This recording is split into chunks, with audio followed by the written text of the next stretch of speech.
Rabbi firli, ampuni aku ya Allah. Begitu dalam hati kita. Warhamni, sayangnya aku ya Allah. Subhanallah. Wajuburni, tutup ya Allah aib-aibku. Warfa'ni, angkat derajatku ya Allah. Angkat derajat keluargaku, angkat derajat anak-anakku. Begitu.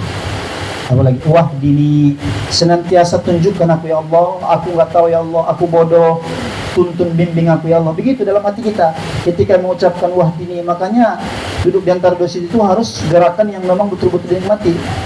Ya, wa'afini, kalau kita sakit sehatkan aku ya Allah. Itu doa kita lagi ngomong sama Allah. Wa'fu anni, kalau ada dosa aibku tutupi ya Allah.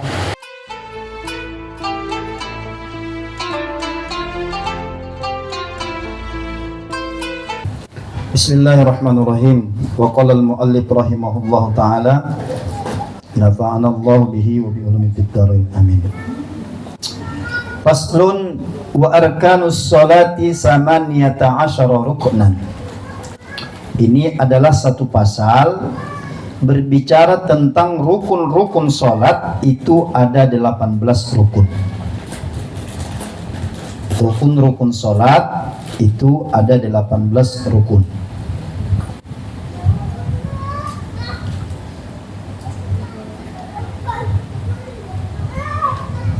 Sebelum kita baca satu-satu ke-18 rukun tersebut, ada baiknya kita murojaah kembali apa itu yang dimaksud dengan rukun. Nah, kalau ibu-ibu dengar rukun dalam ibadah, terutama sholat, berarti pikiran kita adalah kalau bicara tentang rukun, berarti sesuatu yang tidak boleh tidak ada. Kalau ada satu yang ketinggalan, maka sholatnya nggak sah. Makanya ini paling penting nih ya. Jadi nanti yang nggak datang hari ini bikin bisa di share nanti lewat video ya. Nah, ini hal yang paling penting. Kalau sunnah-sunnah sholat gitu ya, kita kan ada baca sunnah-sunnah sholat gitu ya. Kemudian syarat-syarat. Kalau sunnah sholat nggak kita pakai nggak apa-apa, sholatnya tetap sah dalam hukum fikih. Tapi kalau sudah bicara tentang rukun nggak boleh tinggal. Ini ada 18 ini. Dan kalau kita disuruh sebutin atu per atu ini nggak tahu kita. Ya, nah ini kita pentingnya belajar. Banyak diantara kaum muslimin dan muslimat terhadap ibadah sholat ini, karena mungkin kan sholat ini kan ibadah aksioma. Maksudnya ibadah yang memang kita dari kecil udah dikenalin itu ya. Namanya orang Islam pasti tahu sholat. Tapi yang menjadi persoalan adalah apakah sholatnya itu sudah sesuai dengan apa yang diajarkan oleh Kanjeng Nabi Muhammad SAW. Itu yang menjadi persoalan sebenarnya. Kalau bicara wajibnya sholat itu ibadah yang terbaik ya semua juga tahu, anak kecil juga ngerti ya. Cuman unsur-unsur ataupun hal-hal yang menjadikan sholat kita itu berkualitas, sholat kita itu menjadi sholat yang khusyuk, sholat yang memang dapat mencegah dari perbuatan yang mungkar dan nahi, mungkar dan fasya, itu adalah sholat yang terpenuhi berbagai hal-hal yang dijelaskan oleh ulama, terutama rukun-rukunnya. Jadi rukun itu kalau bahasa Indonesia tiang, Bu. Tiang. Jadi kalau as-sholatu imaduddin, sholat itu adalah tiang agama. Berarti kalau orang nggak sholat, kata Nabi, orang yang nggak sholat nih, ada orang Islam nggak sholat, itu sama dia ngerobohin tiang Islam, gitu bahasanya. Dirobohin pakai apa terserah dia, tapi yang jelasnya orang kalau sudah dewasa akil balik kagak sholat, sama dia ngerobohin Islam. Nah ternyata sholat itu sendiri sebagai tiang dalam Islam juga punya tiang-tiang lagi tuh, rukun-rukun. Namanya rukun itu tiang. Nah apa saja yang 18 itu? Yang pertama adalah an-niyatu, adalah niat. Nah nomor 1 niat.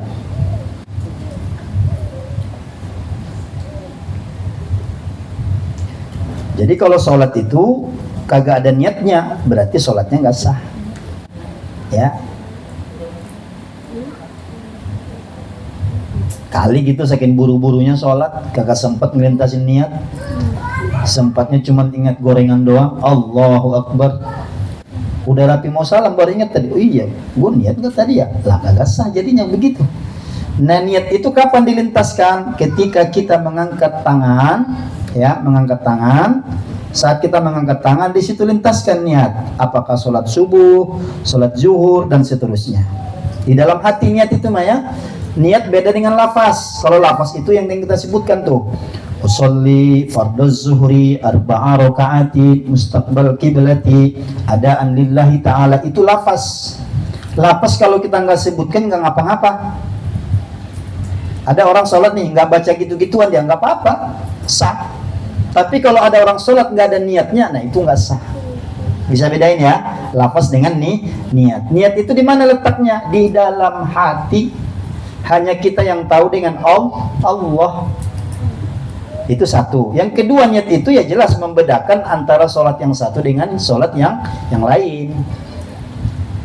Jadi betul-betul dipastikan di dalam hati kita dilintaskan. Ya Allah, sengaja aku sholat zuhur 4 rakaat, gitu aja. Karena Allah Ta'ala, Allahu Akbar. Ada juga orang yang kurang memahami tentang niat ini. Dia ingin menerjemahkan lafaz niat itu dalam bentuk niat, sehingga lama takbirnya. Allah, 1 menit takbirnya, nggak jatuh-jatuh. Udah itu udah mau begini, ulang lagi dia, balik lagi. Ada yang begitu ya.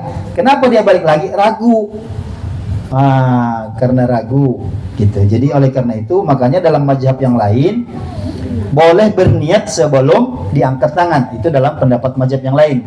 Tapi kalau dalam pendapat ulama yang kita kaji kitabnya ini kagak boleh. Harus menyertakan lafaz takbiratul ihram dengan niat gitu. Jadi nggak boleh niat dulu. Jadi berbarengan. Allahu Akbar. Paham ya? Ntar kalau kurang jelas kita diskusikan lagi. Ya, yang pertama nih niat di dalam hati. Kemudian niat itu juga terjemahan dari lafaz tadi. Nah, itu ada 3 pokok sebenarnya. Menerjemahkan lafaz tadi. Supaya beda nanti apakah sholat wajib, sholat sunnah kan? Nah itu jadi ketahuan. Yang kedua, rukun daripada sholat apa? Wal qiyamu ma'al qudrati. Artinya qiyamu ma'al qudrati ini berdiri bagi yang mampu. Jadi kagak boleh duduk kalau sehat. Wal afiyat. Berdiri bagi yang mampu. Kalau capek gimana Pak Ustaz? Capek belum boleh, tetap harus berdiri. Walaupun kita capek banget gitu seharian kali ya, pegel. Apalagi kalau berjamaah, mana imamnya baca surah Yasin lagi. Ya Allah, di belakang sih udah menggerutu aja tuh. Ini imam gak ada otaknya nih gitu. Udah takbirnya lama, bacanya surah Yasin. Padahal imamnya baca surah Yasin doang tuh, habis Yasin, Allahu Akbar gitu. Udah buruk sangka aja duluan ya. Masya Allah. Kalau misalnya nggak mampu berdiri bagaimana? Nah kalau nggak mampu berdiri baru boleh duduk. Nah gitu, jadi ada urut-urutannya.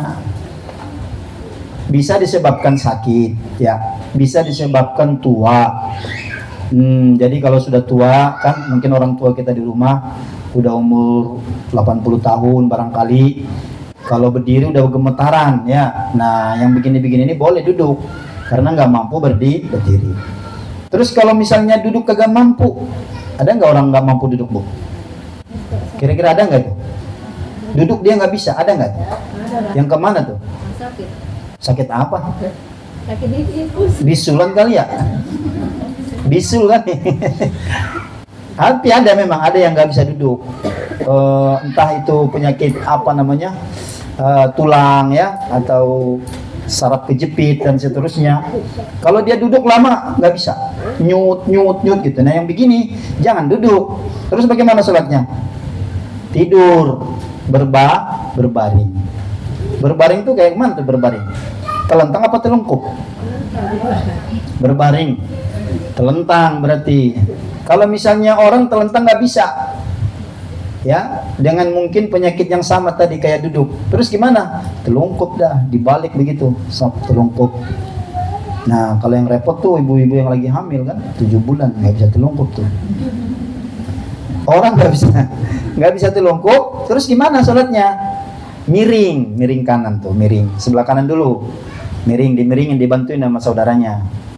Nggak bisa miring kanan, boleh nggak meninggalkan sholat? Nggak boleh. Terus miring kiri nggak bisa, Kemana lagi dia tuh? Hah? Mata, kedipan mata. Jadi hanya isyarat aja, Bu. Allahu Akbar. Tapi nggak boleh meninggalkan sholat. Mata. Kalau matanya nggak bisa berkedip, berarti kita sholatkan. Itu udah end berarti ya. Udah nggak ada lagi. Ruhnya udah pergi. Itu yang kedua. Yang ketiga, rukun daripada sholat. Ya. Ini pelan-pelan ya. Wa takbiratul ihram. Takbiratul ihram ini Ibu tahu?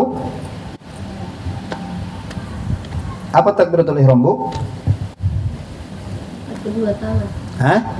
Kedua tangan. Allah. Kedua tangan. Bukan itu takbiratul ihram. Ayo. Ini udah 30 tahun kita sholat. Takbiratul ihram apa tuh? Takbiratul ihram itu bukan ngangkat tangannya, tapi ucapan Allahu Akbarnya. Allahu Akbar. Itu yang namanya takbiratul ihram. Kalau ngangkat tangannya itu bukan rukun, ya. Barangkali nanti Ibu punya kesempatan pergi ke India, Pakistan dan daerah-daerah yang tetangganya, itu di sana mazhabnya boleh kalau dia sholat itu nggak ngangkat tangan. Terus gimana kalau sholat? Allahu Akbar gini aja dia. Saya udah ketemu tuh disilipi orangnya. Saya pikir dia belum mulai kali ya. Di samping saya persis tuh orang hitam. Allahu Akbar. Pas rukuk dia rukuk juga. Oh berarti dia nggak begini ngangkat tangan. Ternyata dalam mazhab Imam Abu Hanifah mengangkat tangan itu nggak apa-apa, nggak diangkat juga nggak apa-apa. Tapi yang rukun maksudnya yang nggak boleh tinggal, seluruh ulama sepakat adalah ucapan takbiratul ihram. Allahu Akbar. Itu nggak boleh tinggal. Kalau tinggal nggak sah sholatnya. Ya. Nah kemudian, ini penting nih. Ucapan kalimat Allahu Akbar itu ibu sekalian, ya, itu ada syarat-syaratnya lagi.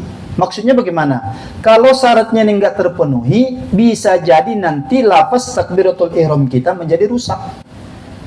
Banyak ada di berbagai kitab itu, minimal yang paling sedikit syaratnya 13. Ayo tuh. Jadi kalau 13 yang nggak terpenuhin, maka takbiratul ihramnya nggak sah. Kalau takbiratul ihramnya nggak sah, sholatnya nggak sah. Contoh ini yang paling gampang aja, yang banyak terjadi kesalahan di masyarakat kita. Satu kesalahannya, ibu-ibu sekalian, kalau mengucapkan takbiratul ihram, alif yang di depan itu nggak boleh panjang. Contoh begini, Allahu Akbar nggak boleh. Kalau ibu memanjangkan alif yang di depan itu, maka artinya bukan Allah Maha Besar, tapi menjadi kalimat tanya. Apakah Allah itu Maha Besar? Begitu artinya. Maka nggak boleh dipanjangin di situ alifnya, karena kalau dipanjangin berubah maknanya, rusak takbiratul ihramnya. Ini banyak orang nggak paham. Kalau dia nggak ngaji benar-benar, nggak ngerti dia ini. Oh, kan ada tuh ya, begitu ya. Allah. Oh, panjang alifnya. Di situ nggak ada panjang. Coba ibu perhatikan. Nah itu urgensinya kita belajar tajwid itu. Makanya anak-anak tuh diajarin tuh dari kecil supaya dia bisa membedakan. Saya selalu menyampaikan kalau saya ngajar nih, lihat ada tanda panjangnya nggak ada. Kenapa dipanjangin? Oh iya, baru nggak dipanjangin sama dia. Nah ini rusak. Kalau orang nggak belajar Al-Quran nggak ngerti. Padahal tadi dia rukun. Allahu Akbar, nggak boleh panjang alifnya. Jadi alifnya itu nggak ada panjang di situ. Terus bagaimana? Langsung Allah, jangan jeda, jangan jangan. Karena kalau itu dalam bahasa Arab namanya kalimat istifham, kalimat tanya kalau bahasa kita. Jadi pantas nggak kita ketika kita menghadap Allah, apakah Allah Maha Besar? Waduh, disentil sama malaikat kita. Lu bagaimana sih katanya? Pakai nanya lagi Allah, apakah Allah Maha Besar? Nah itu, makanya dijelaskan dalam ilmu-ilmu fikih yang lebih besar, itu diurai di situ. Ada beberapa syarat takbiratul ihram. Itu yang pertama. Yang kemudian yang kedua yang sering terjadi kesalahan adalah itu kan huruf akbarnya itu kan huruf kaf. Ya. Itu huruf kaf. Jadi huruf kaf itu nggak boleh diganti dengan huruf qaf. Contoh begini. Ibu-ibu jangan ngomong begini, jangan bilang begini. Allahu Akbar. Itu salah. Kalau itu ibu sebutkan, berarti takbiratul ihramnya rusak, sholatnya nggak sah. Allah di depan nggak dipanjangin, udah betul. Tapi giliran menyebutkan kafnya, ibu ganti dengan qaf. Contohnya Allahu Akbar. Kalau qaf itu qalqalah. Kalau Allahu Akbar berarti bukan Allah Maha Besar. Artinya apa? Allah kuburan. Tuh, kan lebih seram lagi tuh. Qobaro. Qobaro itu artinya kuburan.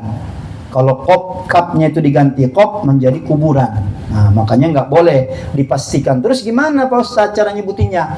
Harus diucapkan kalimat kap secara sempurna, ada hamsnya namanya. Gimana caranya? Allahu akbar. Nah, begitu ya. Jadi jangan akbar. Belajar nanti ya. Nah, ini penting. Masya Allah, inilah haula wala quwata. Saya ngajar ini di bapak-bapak juga masih pada terbelalak tuh. Oh, baru tahu ya katanya. Jadi selama ini serampangan aja. Ya, itu yang kedua yang sering salah. Yang kemudian yang ketiga, coba perhatikan, akbar itu nggak boleh dipanjangin, banyak itu. Ada kan orang begitu ya? Allahu akbar. Oh, akbar. Kalau dipanjangin bar, bukan Allah Maha Besar, tapi Allah gendang. Nah, itu makanya fatal jadinya. Kalau ada orang bertakbir begini, Allahnya udah pas, kapnya udah pas, tapi banyak dipanjangin. Allahu akbar. Ah, itu salah. Terus gimana? Baknya nggak boleh panjang, pendek aja. Kalau dipanjangin bar, itu bukan Maha Besar tapi gendang. Nah, itu jadi bahasa Arab ini sensitif sekali. Kemudian yang keempat, kadang-kadang kita banyak juga salahnya itu ya. Akbar itu ada di atas, barisnya di atas fathah. Jadi kalau diganti ke bawah itu fatal. Ini yang paling fatal. Contoh gimana? Allahu akbar. Ada kan orang begitu ya? Allahu akbar. Itu bukan akbar. Jadi di situ Allah, akbarnya itu di atas barisnya. Kalau kita nyebutin Allahu akbar berarti ke bawah dia. Jadi ikbar. Artinya apa kalau ikbar? Ikbar itu haid. Allah menstruasi, na'udzubillah waliyullah. Jadi fatal akibatnya. Makanya kata ulama, orang kalau nggak benar takbiratul ihramnya, sholatnya nggak diterima dan nggak sah. Empat hal yang perlu kita, itu kesalahan yang sering umum dilakukan oleh kaum muslimin. Nah, ini kalau dia nggak belajar ilmu Al-Quran, senantiasa nggak bakal ngerti, nggak bakal tahu, nggak bakal sampai situ. Tapi itu disepakati oleh seluruh ulama, kalau orang salah mengucapkan takbiratul ihram, rusak takbirnya, rusak sholatnya, maka menghasilkan sholat yang tidak berkualitas. Nah, itu karena takbiratul ihram itu awal sekali niat takbiratul ihram. Kemudian kenapa dikatakan takbiratul ihram? Karena ihram itu artinya haram. Ya, makanya orang berihram itu namanya orang yang memakai kain ihram. Kenapa dikatakan ihram? Orang kalau sudah memakai kain ihram, ada beberapa perbuatan yang haram dia lakukan. Itu maksudnya. Tanah haram, ya, kita mendengar tanah haram. Apa artinya itu? Kalau kita dengar tanah haram di mana, Bu? Tanah suci. Kenapa dikatakan tanah suci, tanah haram? Karena di tanah suci itu, ibu sekalian, Makkah, Madinah, dua kota ini ada beberapa perbuatan yang haram dilakukan, padahal di tempat lain boleh. Makanya haram namanya. Contoh, kita kalau di sini, Bu, nanti jalan misalnya pulang nih, ketemu di pojok masjid dompet, boleh kita ambil? Jawab apa tuh? Boleh kita ambil? Boleh tuh. Tapi diambil bukan untuk dikantongin dan dibelanjain. Ya, diambil untuk diumumkan berapa lama? Setahun. Setahun kagak ada yang datang, maka itu dompet sah dalam Islam menjadi milik kita. Berapa lama, Bu? Nah, ingat jangan salah-salah, ntar seminggu lagi kan. Ini seminggu udah nggak datang nih, belanjain ke Alfamart ya kan. Minggu kedua datang orangnya nyari, ibu harus ganti ya. Jadi selama setahun nggak datang, baru itu menjadi milik kita itu ya. Kan banyak yang salah nih. Alhamdulillah saya dapat rezeki hari ini. Apa, Bu? Saya nemu dompet tadi. Ya Allah, dapat rezeki katanya nemu dompet.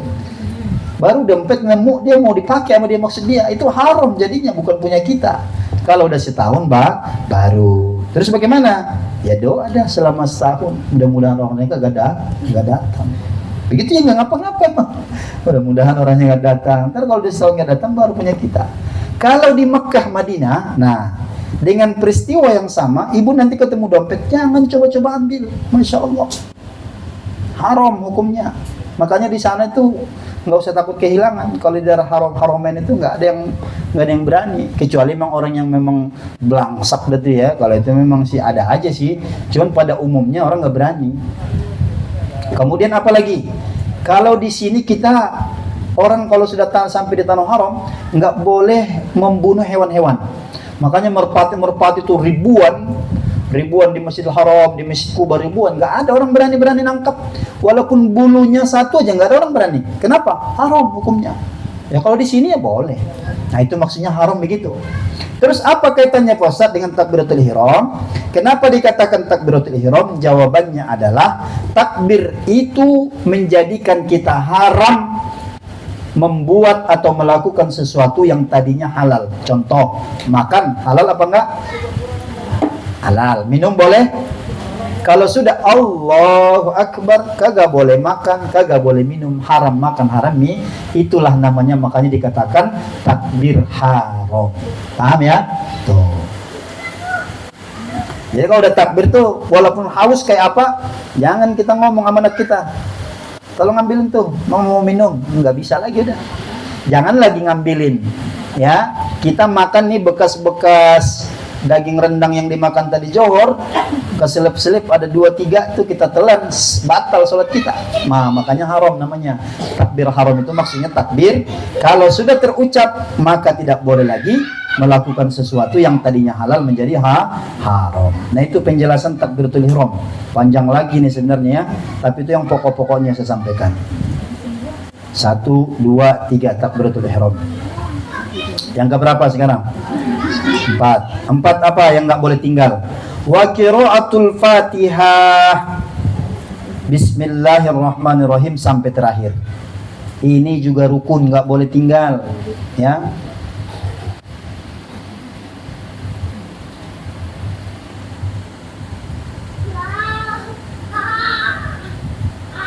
Membaca suratul Fatihah. Nah ini Masya Allah nih, kalau dibahas ini panjang ini ya, bisa 2 jam baru selesai. Fatihah ini aja nih ya. Nah Fatihah ini Bu rukun, jadi nggak boleh rusak. Kita kebayang ya, tadi takbiratul ihram cuman berapa huruf itu? Alif, lam, kaf, ha. Alif, kaf, ba, ro. Cuman 8 Ibu. 8 huruf, tapi kalau tidak memenuhi persyaratan ada 13 syaratnya harus dipenuhi baru takbiratul ihram ini sah. Nah sekarang suratul Fatihah berapa hurufnya? 114 huruf. Nah kalau nggak hati-hati bagaimana sholat kita? Yang paling fatal biasanya nih, yang gampang-gampang aja kalau Al-Fatihah, yang nggak boleh salah. 1. Bismillahirrahmanirrahim.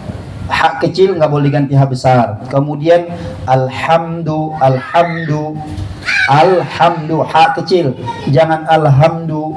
Kalau alhamdu segala puji, kalau diganti dengan ha besar, alhamdu segala kebinasaan bagi Allah. Tuh, dicelak terus kita selagi sholat tuh. Alhamdulillahi rabbil alamin, ain. Nggak boleh alamin. Kalau alamin itu hamzah, artinya udah beda. Kemudian iyyaka itu ada tasdid. Ibu-ibu jangan baca iyyaka na'budu wa iyyaka nasta'in, salah total. Kalau iyyaka itu artinya kita menyembah matahari, bukan menyembah Allah. Tuh hati-hati tuh. Tapi bagaimana? Kan ada tasdid tuh, tasdid. Maka pas baca tasdidnya ditekan, disempurnakan. Iyyaka na'budu wa iyyaka nasta'in.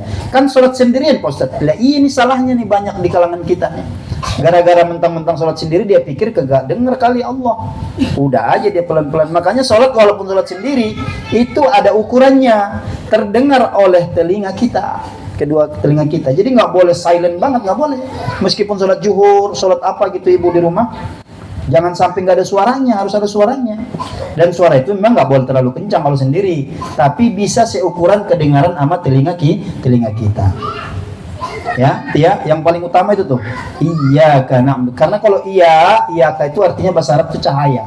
Berarti kalau kita baca iyyaka na'budu, matahari kepadamu kami menyembah, kepadamu kami minta tolong, sama kayak orang Jepang kita. Nauzubillah walizubillah. Nah ini pentingnya kita belajar. Nah, makanya saya apa namanya selalu gitu ya, saya nggak apa-apa dah, biarin saya WA-in terus ibu-ibu gitu ya, karena saya takutnya begitu kan tanggung jawab kita. Karena faktanya saya udah keliling-keliling, jangan lagi ibu-ibu, bapak-bapak aja. Kadang ustadz juga belum paham juga dia masalah yang begini-begini, digampangin, dianggap remeh. Makanya nanti sholatnya nggak ada yang diterima. Nanti ketika di hari kiamat, mana sholatku ya Allah? Perasaan dulu lagi di dunia di Bojonggede nggak pernah tinggal sholat saya. Betul, cuman bolong-bolong semua kata Allah, nggak ada yang benar, rusak semua. Gitu ibaratnya kita beli durian 10, nyampe di rumah udah kepengen banget tuh, dibuka 10-10-nya, cuman 3 lubang yang bagus, sisanya busuk. Gimana nggak kesel kita? Bisa-bisa kita balikin lagi ke abang-abangnya. Kan ada kejadian begitu. Dia beli 5-5-nya busuk, kesel, dibalikin lagi ke bambu kuning. Nyampe sono dijatuhin, dilemparin, nih kamu bilang bagus tadi, bagus apaan? Makan tuh, busuk semua katanya. Si abangnya kira-kira gimana jawabnya? Bapak katanya, bapak mending 5 katanya. Saya semobil ini busuk semua katanya. Wah. Jadi dia juga ditipu juga ternyata abang-abangnya.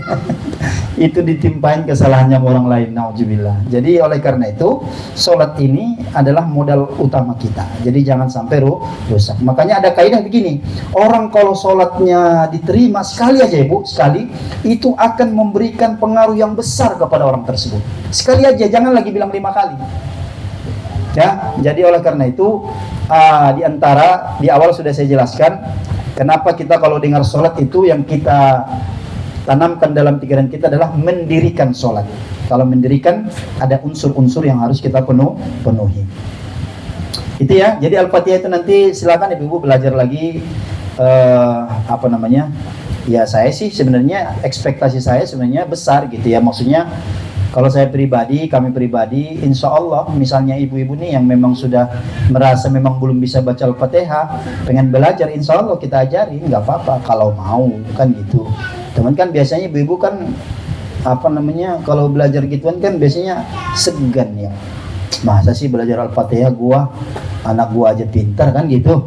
Ya. Nah, padahal ini persoalan bukan masalah persoalan masa sih, persoalan bagaimana nanti dari kiamat ini persoalannya. Ya. Kalau kita sholatnya rusak bagaimana urusannya? Ya. Al-Fatihah ini harus benar semua. Makanya saya di sini bapak-bapak ini setiap malam Rabu nih saya ajarin gitu. Udah berapa tahun tuh? Udah 3 tahun, belum lulus.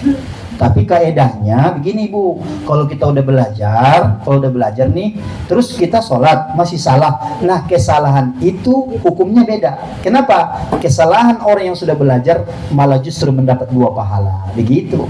Terus celaan tadi kepada siapa? Kepada orang yang bacaannya rusak dan memang kagak mau belajar. Nah itu tuh, udah kagak tahu, kagak mau belajar, terus sholat, terus ngaji. Nah ini yang dicela. Kalau udah belajar, terus nggak bisa sampai hari kiamat gimana Ustaz? Ya nggak apa-apa, dapat 2 pahala.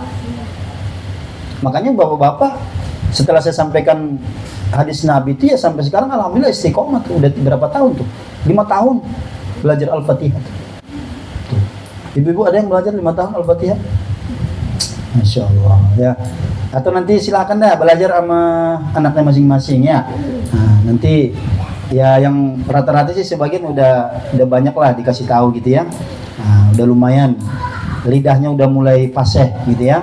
Ya tapi proses ya boleh, beneran sungguh-sungguh. Saya aja sama anak saya yang bontot itu, kalau dia pulang dari pondok saya belajar sama dia karena dia lebih fasih dari saya. Gurunya itu punya 8 silsilah ilmu sanad sampai ke Rasulullah di pondok itu. Kayak dia kalau pulang rohnya itu dia lebih fasih dari saya. Roh Ar-Rahmanir-Rahim. Saya belajar sama dia.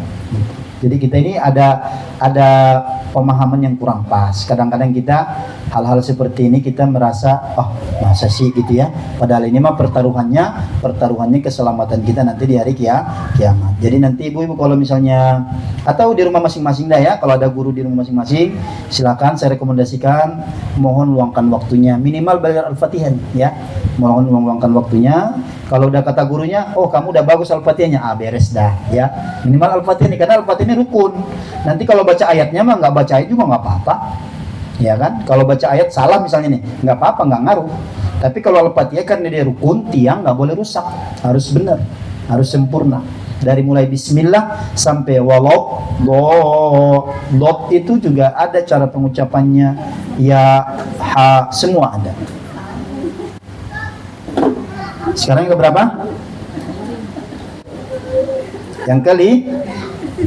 Yang keberapa? Yang kelima. Yang kelima, rukun daripada sholat nggak boleh tinggal adalah ruku. Ruku.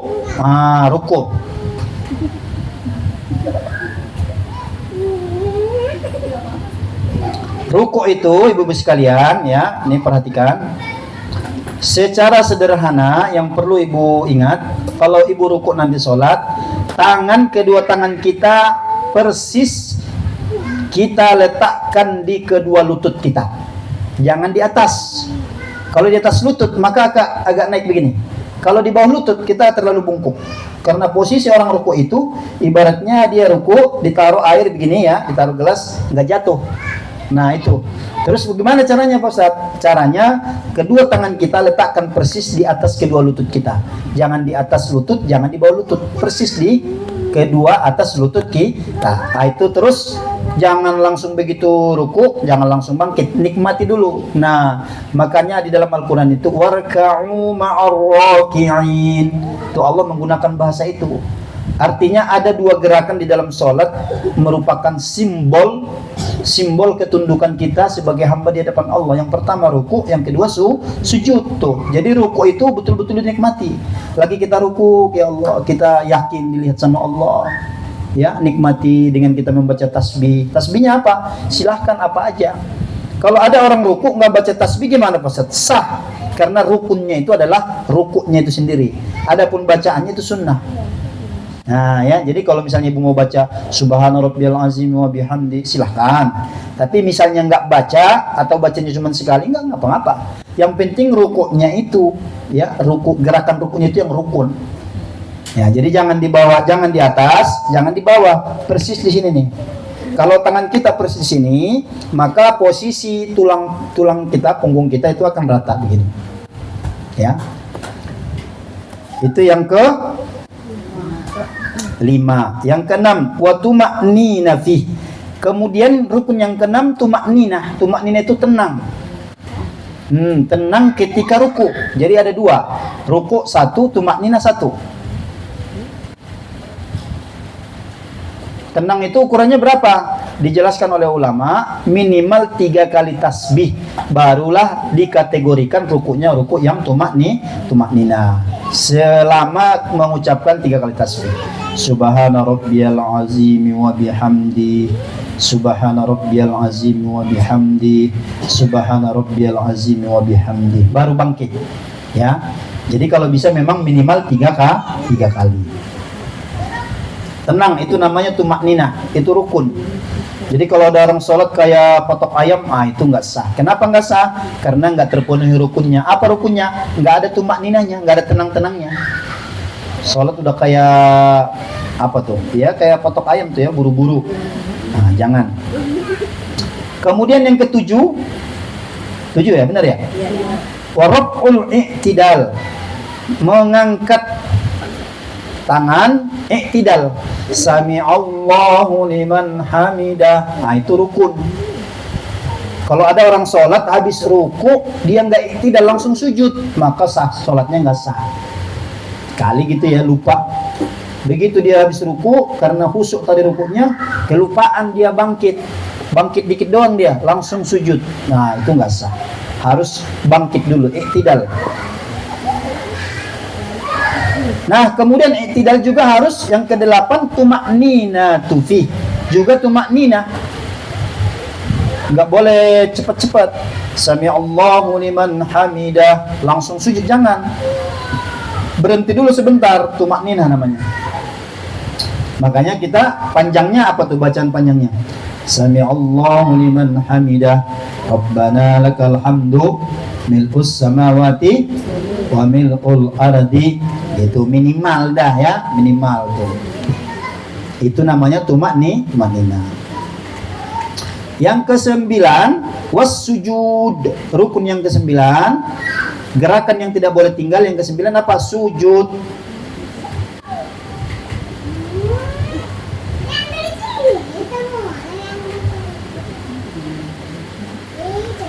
Sujud itu baru dikatakan sujudnya sah kalau ada 7 anggota badan nempel ke bumi.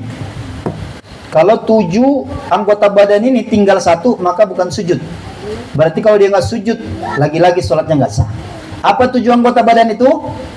Kedua tangan, dahi dulu ya. Dahi, kedua tangan 3, kedua lutut 5, kedua kaki tuh 7.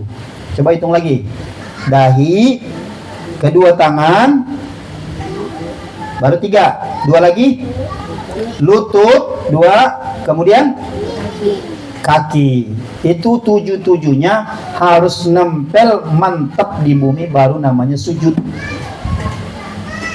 Ada kasus begini, begitu dia sujud, entah mungkin gatal atau digigit nyamuk kakinya, akhirnya kakinya keangkat satu, terus dia langsung duduk. Nah itu belum sujud dia, kan ada tuh ya, tuh.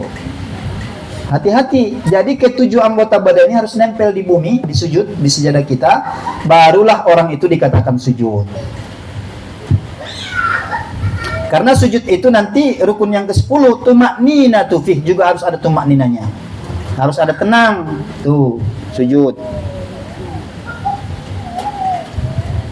Kalau hidung gimana Pak Ustaz? Kalau hidung itu ada sebagian ulama mengatakan memang harus nempel juga. Tapi yang disepakati ini dahi. Ya, dahi kita.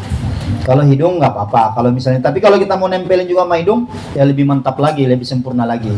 Tapi yang disepakati ulama seluruh dunia, 7 anggota badan harus nempel di sujud, di bumi, di tanah. Inilah tempat healingnya orang beriman ketika sujud.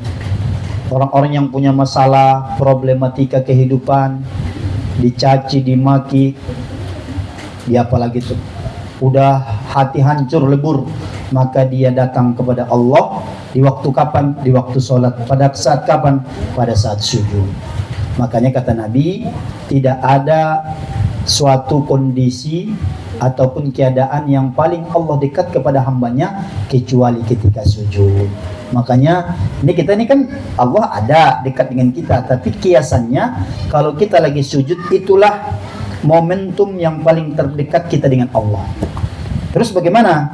Ya kondisi kita lagi dekat sama Allah, jangan disia-siakan deh tuh. Luapkan semua keluh kesah kita, ngadu sama Allah. Cuman jangan pakai suara.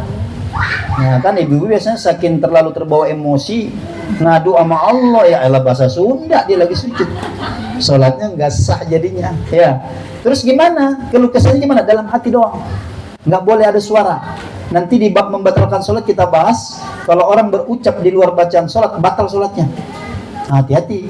Bahkan tangisan itu sendiri juga jangan sampai meraung-raung sehingga menimbulkan suara yang dia mengerti.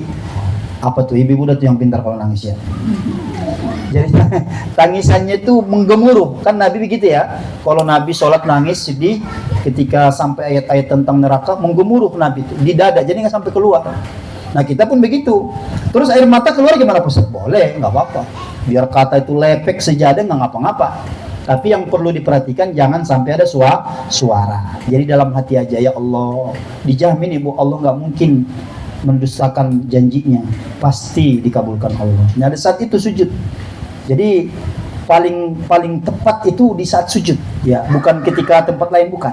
Ini banyak orang salah paham ya. Pergi kemana-mana, pergi ke ulama, pergi kemana. Padahal kata Allah, kamu sendiri bisa langsung ke aku, kata Allah. Lagi dalam sujud tuh deket banget tuh. Kita mohon sama Allah, apa deh keluh kesah kita, cita-cita kita tumpahkan di dalam sujud. Dan itu biasanya indah sekali. Plong, habis sholat kita plong ya. Plong, merasa lega begitu ya. Kalau misalnya masalah utang, nggak langsung lunas, Ustaz. Nggak lega-lega, ya ntar kali kan nggak langsung lunas kan. Kita mah kadang-kadang memang bawanya buru-buru sih ya. Tuh punya utang, lama kan utang ini emang nempel masalah sama setiap manusia ini mah. Artinya siapa aja pasti punya utang. Ada di sini nggak punya utang ibu? Nggak ada ya, nggak ada yang sedikit maksudnya. Termasuk saya juga banyak utangnya. Nggak ngapa-ngapa, berutang itu boleh dalam Islam. Ada aturan-aturannya tapi ya. Nah, ada syarat-syaratnya. Jadi bukan sembarangan berhutang, memang itu ada satu bab khusus. Nah sekarang ini karena kita memang dimanjakan dengan budaya utang, akhirnya yang nggak perlu juga jadi utangin. Nah ini yang nggak boleh. Ya, apa buktinya? Ibu silakan dah buka dompet masing-masing. Kira-kira berapa kartu kredit di situ berjejer. Nah itu tuh saya nggak nuduh ya. Saya cuma ngomong doang. Ibu silakan buka dompet masing-masing. Kalau berjejer di situ minimal 5. Nah itu jangan-jangan ibu udah sempurna niatnya mau ngutang kali. Biasanya kalau ada kartu kita yang nggak perlu juga kebeli biasanya. Kan kalau mau ngutang enak banget kan ngambilnya. Pas bayarnya baru pusing. Ya benar nggak begitu? Kita lagi ngutang nih, kan enak banget itu ya. Apalagi di supermarket, di mana kan pakai kartu bodoh, gagah banget deh tuh, dibawa di keranjang. Berapa mbak? Nih kasih kartu. Nah kita ngasih kartu doang enak teman. Pas tanggalnya pusing tuh juga ini. Diteleponin nama debt collector, ya Allah. Ya, jadi boleh berutang, tapi memang ada syarat-syaratnya. Di antaranya kalau itu menyangkut dengan kebutuhan hidup pokok boleh. Makan, bayar anak sekolah, bayar kontrakan, itu nggak apa-apa. Bahkan orang-orang yang begini ini dalam Islam, dia termasuk menjadi orang yang mustahik. Mustahik itu orang yang berhak menerima zakat dari kaum muslimin. Tapi kalau utangnya yang sifatnya kebutuhan pokok. Tapi kalau yang lain-lain sih, ya kan, ya beli coklat, es krim segala macam itu nggak masuk deh tuh ya. Sujud itu, masya Allah ya. Luar biasa itu, harus kita manfaatkan. Kemudian yang ke-11, 11 atau 12 nih? 11. Wal julusu bainas sajadatain. 10. 11 atau 10? Banyak banget ini, 18 soalnya. 11 ya. Duduk di antara dua sujud. Duduk di antara dua sujud. Ini juga bagus ya, duduk di antara dua sujud. Kita juga diberikan Allah tuh ya kesempatan berdoa. Rabbighfirli warhamni wajburni warfa'ni warzuqni wahdini wa'afini wa'fu anni. Kira-kira ibu-ibu hafal gak artinya itu? Hafal ibu? Jangan malu-malu dah, kita sama kita di sini. Hafal nggak? Rabbighfirli apa artinya? Bukan Pak Firly, Rabbighfirli. Rabbighfirli. Lah kalau kagak ada artinya nggak bertenaga, itu dijamin. Ya. Kalau nggak tahu artinya nggak bertenaga, maksudnya nggak khusyuk. Tapi kalau tahu artinya, insya Allah pasti ibu nanti selalu menikmati dari setiap bacaan sholat ibu. Rabbighfirli, ampuni aku ya Allah. Begitu dalam hati kita. Warhamni, sayangnya aku ya Allah. Subhanallah. Wajuburni, tutup ya Allah aib-aibku. Warfa'ni, angkat derajatku ya Allah. Angkat derajat keluargaku, angkat derajat anak-anakku. Begitu. Apalagi wahdini, senantiasa tunjukkan aku ya Allah. Aku nggak tahu ya Allah, aku bodoh. Tuntun bimbing aku ya Allah. Begitu dalam hati kita ketika mengucapkan wahdini. Makanya duduk di antara dua sisi itu harus gerakan yang memang betul-betul dinikmati. Ya, wa'afini, kalau kita sakit sehatkan aku ya Allah. Itu doa kita lagi ngomong sama Allah. Wa'fu anni, kalau ada dosa aibku tutupi ya Allah. Itu doanya masya Allah itu. 8-8-nya dua pilihan semua itu ya. Nah jadi itu dihafal artinya supaya kita ketika mengucapkannya betul-betul menikmati.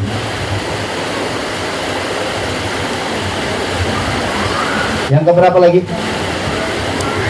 11. 12. Ketika duduk di antara dua sujud, tumaknina tufi, juga ada gerakan tumaknina, tenang. Tenang. Yang ke-13, wal julusul akhir, duduk terakhir, tasawuf akhir. Duduk tasawuf akhir. 13.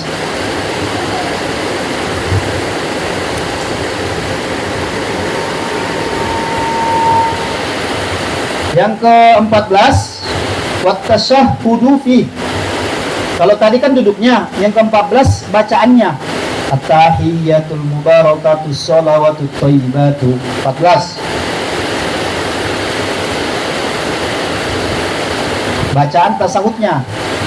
Yang ke-15, wassalatu ala nabi sallallahu alaihi wasallam, bersolawat kepada Nabi.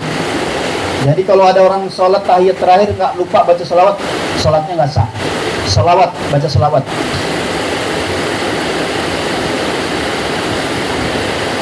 Yang ke-15, 16 ya. Wat taslimatul ula, membaca salam pertama, itu yang rukun. Kalau salam kedua enggak. Membaca salam pertama, contoh begini, silakan perhatikan. Habis fil alamina innaka hamidum majid, assalamualaikum warahmatullahi. Ini doang yang wajib nih. Maksudnya gimana Ustaz? Seandainya assalamualaikum warahmatullahi wabarakatuh, kita nggak bisa ditahan lagi, mohon maaf, kita buang angin, belum salam kedua, nggak apa-apa, sholatnya tetap sah. Itu maksudnya, ya. Jadi salam kedua itu sunnah. Kan ada orang emang dia mungkin karena malas wudu, habis wudu dia memang udah habis wudu, digoda sama setan tuh, kepengen buang angin gitu ya, mohon maaf. Terus dalam kondisi seperti itu biasanya memang kita dianjurkan membatalkan aja, jangan ditantang. Kalau kondisi begitu dibatalkan aja, ambil wudu lagi. Tapi kan kita kadang-kadang malas bawanya. Akhirnya kita tahan deh tuh, ya. Kita bawa deh tuh kesulitan kita dalam sholat, masya Allah. Sampai biru muka kita nahannya, ya kan? Akhirnya sampai sujud terakhir, duduk terakhir nggak bisa ketahan lagi, kelepasan, ya kan? Nah, yang perlu dipastikan kalau sudah salam, tetap dia kelepasan, sah sholatnya, begitu maksudnya. Tapi kalau belum salam, udah keluar duluan, nah berarti sholatnya nggak sah, balik lagi. Sebenarnya nggak boleh, makanya tadi saya bilang nggak boleh. Kalau kita wudhu nih, habis wudhu, terus perasaan kayaknya pengen buang angin, gimana nih kalau dalam kondisi begini? Keluarin aja, nggak boleh tahan-tahan, wudhu lagi, gitu. Cuman di kita tadi tuh kan ada dua, nggak boleh, makruh hukumnya. Karena kalau orang menahan-nahan buang angin itu biasanya cirinya ada dua tuh. Satu, berdirinya nggak stabil, goyang-goyang. Karena nahan, apalagi lagi sujud, apalagi lagi rukuk, waduh, setengah mati tuh ya. Makanya makruh hukumnya, nggak boleh. Termasuk buang air kecil juga jangan tahan. 3, buang air besar, buang air kecil, buang angin. Kalau ini datang pada kita, meskipun sudah azan nih, meskipun sudah qomat, nggak apa-apa, wudhu lagi. Selesaikan dulu. Termasuk makan tapi ini harus dijelasin. Makan, kita sudah lapar banget, terus memang kita udah lemes, makanan udah terhidang tuh di meja makan. Nah kondisi begini bagaimana? Sholat dulu apa makan dulu? Maka di dalam fikih itu kita kudu makan dulu, baru sholat.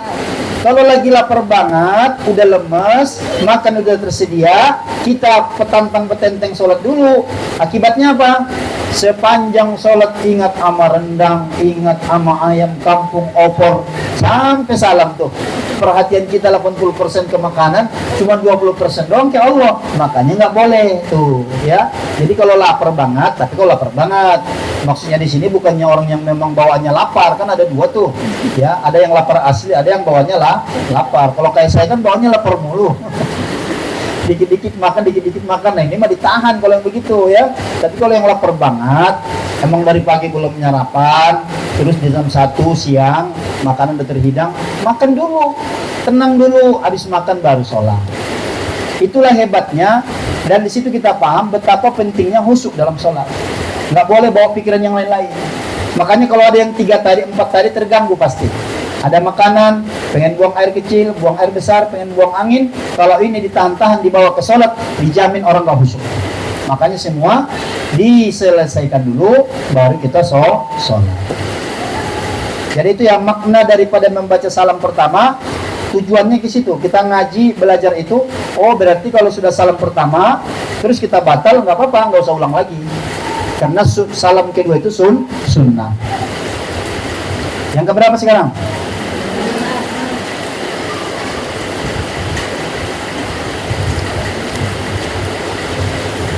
Wa niyatul khuruji minas sholati fi qaul. Yang ke-17 rukun daripada sholat. Tadi ya udah salam. Setelah salam itu ibu lintaskan di dalam hati bahwa ibu udah selesai sholat. niat keluar dari sholat. Nah, assalamualaikum warahmatullahi wabarakatuh. Beriringan setelah itu, wah udah rapi dah nih, begitu kalau bahasa kita. Nah. Yang ke-18,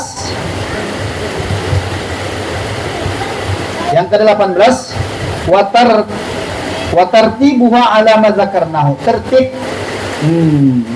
Jangan kebolak-balik. Dari yang kita sebutkan dari pertama sampai yang ke-17, yang ke rukun yang ke-18 tertib, ya, berurut-urutan. Nah, ini 18 ini sangat penting ya, betul-betul nanti dipahami supaya kita sholat kita insya Allah menjadi sholat yang berkualitas, sholat yang insya Allah diterima di sisi Allah Subhanahu wa Ta'ala. Ini pokoknya ini dari bab sholat, rukun ya, rukun sholat. Silakan, ada yang mau ditanya?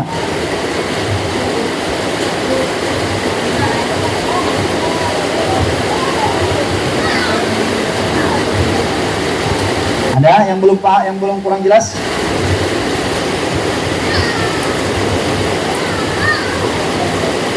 Dari rukun sholat yang udah kita bahas, ibu-ibu ada yang masih kurang jelas, kurang paham? Kalau bisa jangan bawa bingung ya, nah, tapi bawa ilmu.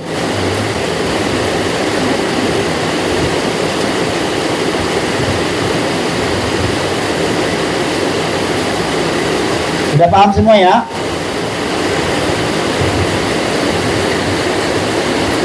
Kalau udah paham semua, alhamdulillah. Berarti tinggal kita mengamalkannya dah ya, mengamalkannya. Tadi poin-poin tadi yang disampaikan, yang dijelaskan panjang lebar, terutama peluang-peluang memang di mana kita akan menemukan berbagai kesulitan, terutama dalam takbiratul ihram itu dilatih ya. Terus yang benar gimana takbiratul ihram? Allahu Akbar. Nah gitu ya. Allahu Akbar. Baknya nggak dipanjangin, alifnya nggak dipanjangin ya. Nah, kemudian kapnya sempurna diucapkan dengan huruf kaf. Allahu Akbar.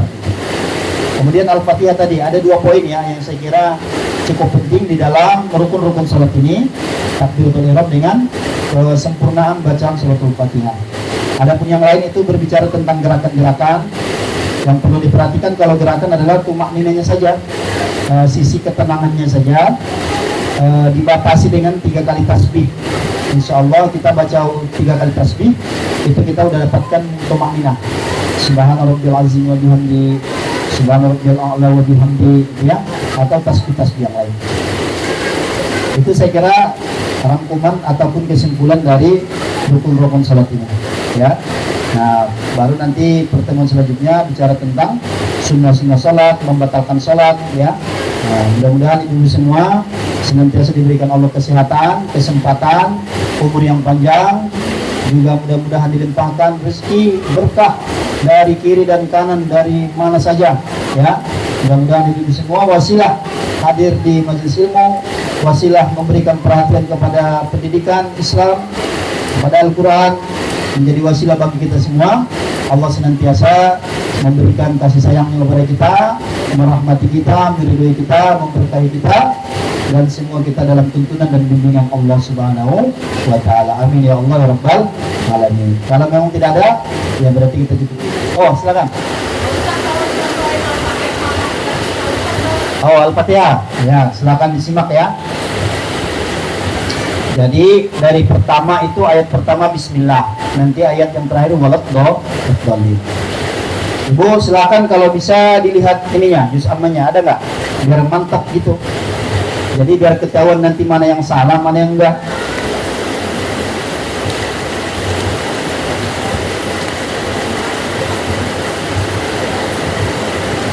Nanti saya jelasin sedikit-sedikit mana yang perlu kita perhatikan ya. Udah dilihat semua Al-Fatihah. Harus dilihat, beda dilihat dengan dihafal. Kan kita hafal semua, tapi harus dilihat. Ada ya? Bismillahirrahmanirrahim. Nah tuh, di sini kesalahannya sering terjadi di hak kecilnya, ya. Makanya tadi sempurna. bis, kemudian sin. Sin kecil itu nggak boleh dibaca sin besar, nggak boleh dibaca bismillah, salah. Tapi bismillahirrahmanirrahim. Ya. Jadi pada ayat pertama ini yang diperhatikan sin, kemudian hak kecil. Selanjutnya alhamdulillahi rabbil alamin. Di sini yang perlu diperhatikan yang pertama al itu nggak boleh mantul. Misalnya alham, salah. Terus bagaimana? Harus mantep pakem al. Ya, al, jangan alham, jangan.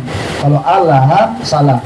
Kemudian hak kecil tadi ini penting sekali karena hamida pujian, kalau hamida celaan.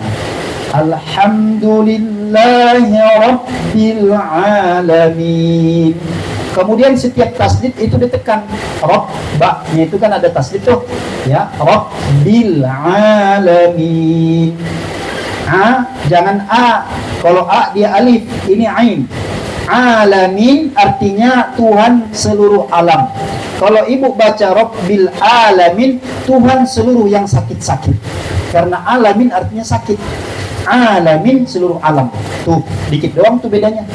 Masya Allah, satu huruf doang. Apalagi kalau ngalamin nggak tahu dah tuh artinya apa. Ya, alamin kalau pakai hamzah sakit artinya. Kalau alamin seluruh alam. Itu ya. Kalau bisa bikin catatannya mana yang krusial. Oh berarti ini harus dilatih gitu. Yang ketiga, nah ini sama dengan bismillah. Yang diperhatikan roh tasdidnya dengan hak kecilnya. Ar-Rahmanir-Rahim. Nah gitu ya. Jangan Ar-Rahmanir-Rahim. Salah, karena itu H besar.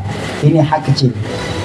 Kemudian yang keempat, Maliki Yaumiddin. Ma panjang sedikit.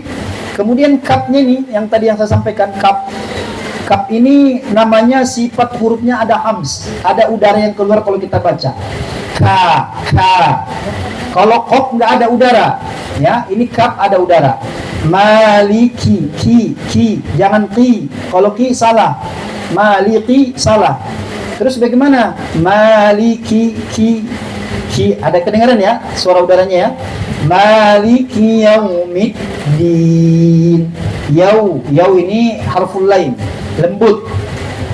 Bukan panjang tapi lembut. Yau, melengkung. Yaumiddin. Ada dal tasdid itu jangan ibu baca Maliki Yaumiddin, salah. Tapi dalnya ditasdidkan, ditekan. Maliki Yaumiddin. Begitu ya. Ayat yang kelima, ini yang tadi yang saya sampaikan tadi, ini yang paling banyak orang salah. Nih, coba dilihat ya. Ya, tasdid ya. Nah, itu dibaca sempurna.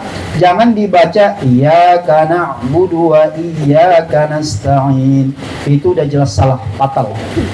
Kenapa? Karena kalau kita baca iyyaka artinya cahaya, kepadamu kami menyembah, wa iyyaka cahaya, nasta'in kepadamu kami minta tolong. Na'udzubillah walijubillah menjadi. Terus gimana cara bacanya? Iyyaka na'budu wa iyyaka nasta'in. Tuh, iya ya. Iya itu hurufnya kalau nanti belajar, anak-anak ada yang sudah belajar, itu huruf ya keluar dari tengah lidah kita. Subhanallah ya. Jadi Allah sudah mengatur nih dalam lidah kita, qaf di sini, ya di sini, ain di sini, nggak bisa. Kalau kita keluarkan bukan dari tempatnya nggak bisa, nggak sempurna. Ya. Itu ya kalau ayat yang kelima ini. Kemudian sin tadi juga nas, bukan nas, juga bukan nas. Karena ada tiga, sa, sya, fa. Ini yang sin pedas. Nasta'in, ta'in, ya. Kemudian yang keenam, nah ini baru H besar nih. Kalau perempuan biasanya susah dia baca H besar, tapi kalau belajar bisa. Ini H besar ini harus beda dengan H kecil. Itu kalau H besar begitu. Jangan ih. Kalau ih itu salah total artinya. Fatihannya rusak berarti, sholatnya rusak. Ihdinas siratal mustaqim. Nah, So, si, su. Bukan si salah. Si, ya. So, si, su. Ini mirip dengan sin. Tapi bukan sin. Kalau kita baca sin, bukan jalan artinya. Ya, jangan diganti so dengan sin. Si, siroto. Kemudian to juga jangan ada udara. Ini kalau kebalikan daripada huruf ta. Sirotol. Kemudian mustaqim. Ini kof. Ini kalau ini nggak boleh bacanya seperti kaf. Terus bagaimana? Kalau baca kof itu jangan ada udaranya. Contoh, ihdinas siratal mustaqim. Taqim, nggak ada udara tuh. Taqim, nggak ada udara yang keluar. Tapi kalau kita baca ka, iyyaka. Kalau ibu nanti taruh tangan ibu di sini, terasa banget udara. Iyyaka. Kalau mustaqim, nggak ada udara yang keluar. Kalau keluar udara berarti belum benar mengucapkannya. Begitu. Makanya namanya tahsin, mentahsin. Pelajaran tahsin itu lama karena memang menyesuaikan lisan-lisan kita, ya.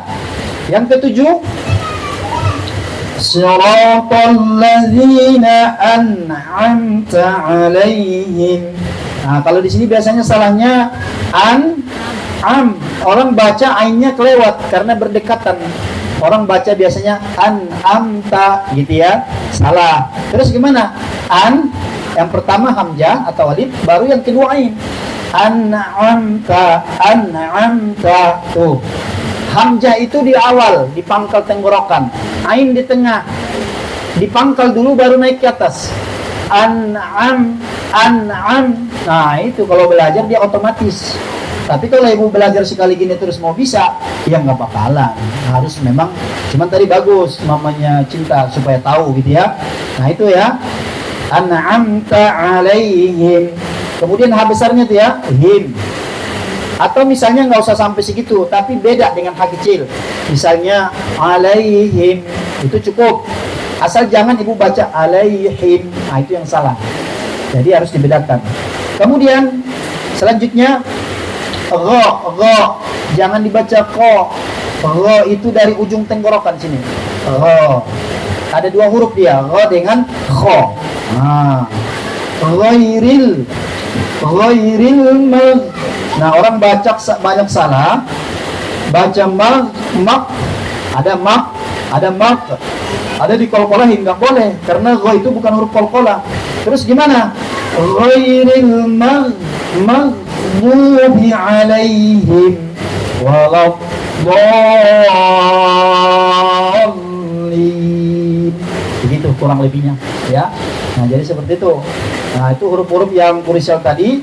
Caranya bagaimana, Pak Ustaz? Ya dilatih. Latihnya gimana? Dibacain terus, diucapin terus, dibacain terus.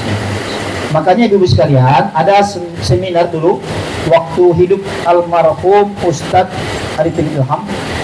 Diadakan seminar di Malaysia terkait dengan makhorijul huruf, mukjizat Al-Quran. Kenapa sih mesti bacanya begitu? Begitu kan kata orang ya. Orang yang mungkin belum paham, kenapa sih segitu-segitu amat? Nah, itu dia nggak tahu. Kalau kita udah belajar mukjizat Al-Quran, orang yang baca Al-Quran ibu sekalian sesuai dengan makhorijul hurufnya dan dia senantiasa baca Al-Quran, maka rongga-rongga yang ada dalam mulutnya semua akan sehat secara medis. Itu udah diatur sama Allah. Senam, lidah kita senam. Dan orang baca Al-Quran kalau rutin biasanya mesti kulitnya bersih, walaupun hitam. Harus dibedakan loh ya, putih dengan bersih. Kan ada putih tapi nggak bersih. Tapi kalau orang membaca Al-Quran rutin, walaupun dia hitam, bersih. Dan nggak bau kulitnya, Bu. Ini rahasia yang mungkin orang banyak nggak tahu. Coba lihat. Cuman kalau anak-anak kita sekarang ini, jangan ntar di rumah dicium-ciumin badannya. Ini Pak Ustadz gimana? Katanya wangi penghafal Al-Quran. Padahal masih bau ini gitu ya. Nah, kalau anak-anak kan masih belajar ya. Nah, kalau orang udah benar-benar bacaannya bagus, begitu. Kemudian kulitnya bersih dan nanti di hari kiamat ghurran muhajjalin datang menghadap Allah dengan cahaya, Masya Allah ya. Jadi makanya saya sering menyampaikan, andai kata nih kita gagal sempat menjadi ibu yang solehah, minimal kita punya aset, punya deposito anak yang soleh dan soleha. Itulah harapan kita nanti yang menggandeng tangan kita menuju surganya Allah. Ya, jadi jangan pernah ibu capek ngurus anak supaya benar bacaan Al-Qur'annya. Jangan pernah merasa rugi sedikit pun pendidikan Al-Quran anak. Masya Allah, andaikan Allah buka nanti hijab hari kiamat itu, orang-orang yang punya anak menghafal Al-Quran, atas izin Allah dibela kita ibu sama anak kita nanti. Karena kita memang ini ya, rata-rata orang tua sekarang ya banyakkan dosa dah daripada pahala ya. Nanti mereka selamat dengan apa? Dengan anak-anak tadi. Maka kita berjuang, kita tumpahkan semua. Karena yang kita bawa itu doang ibu. Kita mati nggak bawa apa-apa. Udah berapa ribu kali kita mengantar orang mati. Gak ada yang dibawa rumahnya, nggak ada yang dibawa. Ibu, cincin ibu nih yang banyak-banyak cincin ibu itu, emang dibawa nanti? Kan tinggal ibu ya. Siapa yang pakai itu? Pernah nggak ke situ mikir gitu? Siapa yang menikmati itu siapa nanti? Nggak ada yang dibawa. Makanya kata kata Luqmanul Hakim, manusia itu dibagi 3/3 bagian. Dari 3/3 bagian ini cuma 1 bagian buat dia. 1/3 buat Allah. Buat Allah apa? Ruhnya. 1/3 lagi buat apa? Lidudi, buat belatung. Masya Allah. Belatung apa? Yang milik belatung dari diri kita. Ada yang tahu? Tubuh kita itu. Jadi bu, saran saya, kalaupun beli kosmetik merawat tubuh, ala kadarnya lah ya. Kenapa? Karena kulit yang mulus ini, daging yang bagus ini udah ditunggu sama yang punya. Siapa? Belatung. Makanya kalau kita menguburkan orang, terus kita gali seminggu lagi, udah nggak ada kulitnya. Kan kita bertanya tuh, kemana kulitnya Pak Ustadz? Jawabannya udah diambil sama yang punya. Siapa yang punya? Belatung. Nggak ada orang meninggal seminggu masih utuh, kecuali orang-orang pilihan ya, hamba-hamba Allah. Tapi pada umumnya orang meninggal itu seminggu, jangan seminggu lagi, 3 hari udah habis. Kita heran gitu, padahal tadi dia gemuk banget. Kayak saya nih udah ditunggu sama belatung, kan gemuk deh, udah kangen nih.